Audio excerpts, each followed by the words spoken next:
All right, let's jump right into this explainer. Today, we're putting on our retail strategy consultant hats to decode what I like to call a psychological glitch, one that can massively boost your digital bottom line.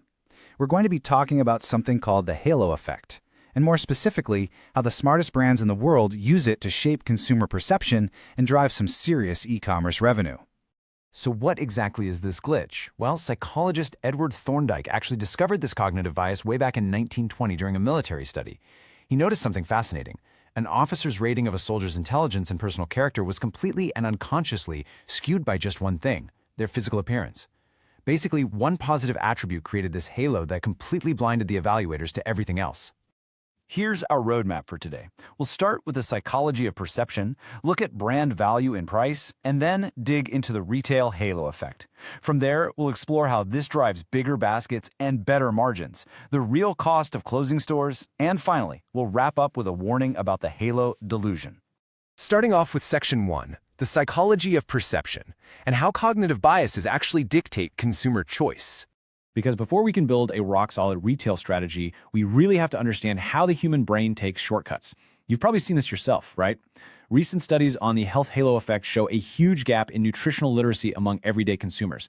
Instead of actually reading the nutrition facts, people rely on heuristic shortcuts. Literally, just the presence of a green, earthy packaging aesthetic or a simple vegan label makes them totally overestimate the healthiness of a food product. They assume it has fewer calories purely because of that one single visual cue. Moving right along to Section 2, brand value and price across industry boundaries. See, this bias isn't just some food industry parlor trick. It's a multi-industry phenomenon that directly impacts how people perceive your brand and, crucially, how much they're willing to pay. A halo in one signature area creates this massive wave of transferred trust across a company's whole ecosystem. Look at tech. The sleek design of the early iPod created a halo that convinced consumers Mac computers were vastly superior, which helped drive Apple's profits to $1.61 billion by early 2009. In software, an amazing user interface makes clients just assume the back-end security is top tier, boosting their price tolerance by up to 22%. And in food, that organic label allows brands to easily charge a 5 to 10% premium. So the million-dollar question for us as retail strategists is, how do we actually harness this abstract psychological concept to solve the incredibly real-world problem of expensive digital customer acquisition? That brings us to Section 3, the retail halo effect, where we'll see how the physical store acts as a giant digital billboard. The financial data from the International Council of Shopping Centers absolutely backs this up. Brick and mortar is actually your strongest digital asset. Opening a new physical store reliably boosts online sales in that surrounding trade area by an average of 6.9% over the immediate 13 weeks following the grand opening. The store is basically acting as a permanent billboard, constantly reminding local consumers that your brand is there and that it's trustworthy. But wait, it gets even crazier for emerging direct-to-consumer brands. When these digital-first companies finally decide to open up a physical location, the store acts as this ultimate, undeniable trust signal. It validates them in the real world. For these emerging retailers, opening a store doubles that digital halo effect, creating a massive 13.9% boost in local online sales. That is huge. Let's dive into the financial synergy of all this in Section 4, bigger baskets, better margins. Now, this is where it gets really interesting for your bottom line. Having a physical footprint doesn't just drive digital traffic, it fundamentally alters the online checkout process. The physical store acts as a halo that significantly increases the average online basket size. For established brands, average online spend jumps from $94 up to $104 right after a local store opens. And for emerging brands, it jumps from $111 all the way up to $120. Consumers literally just buy more stuff online when they know there's a physical store nearby. And when you break this down by category, the halo effect is just staggering, especially for products where in-person discovery is key. In big box specialty, the online basket grew from $85 to $111. But look at home goods. The online basket surged from $194 to an incredible $243. Having that physical touchpoint completely validates high-ticket digital purchases. A shopper might go to your store to sit on a sofa or check the finish on a dining table. But the actual transaction, the heavily expanded basket, often happens digitally later on from their couch. But what happens when you do the opposite? That's Section 5, the cost of closing and the eroding halo effect.